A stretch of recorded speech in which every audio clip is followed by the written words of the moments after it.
Ed. Yeah, thanks. Go ahead. So are there conversations between the administration and the Canadians going on over this tariff? Because the Ontario Premier says the next step is to cut off electricity to the U.S. And the president put out a statement after seeing those comments and said that it would be there would be grave consequences imposed on Canada if they think about shutting off electricity for the United States of America and our citizens. And the president is also determined to ensure that we are depending on American electricity, not the electricity production of foreign nations, including our allies in Canada.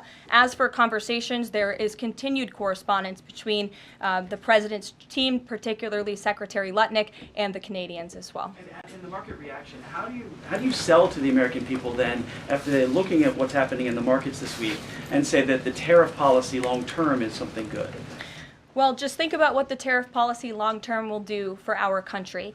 I think many of us probably grew up in small towns. I know at least I did, and the main street in my small town looks a heck of a lot worse than it probably did decades ago before I was alive. At least my parents and grandparents tell me so. And I know many Americans feel that same way. What the president envisions for this country is for the United States of America to be a manufacturing superpower, where there are American factories and businesses owned by Americans, producing goods that we are exporting to the rest of the world. Those revenues will stay here. It will increase wages for people here in our great country. It will ensure our national security, and it will boost the morale of the American people to have thriving industries again. Think about Detroit, Michigan.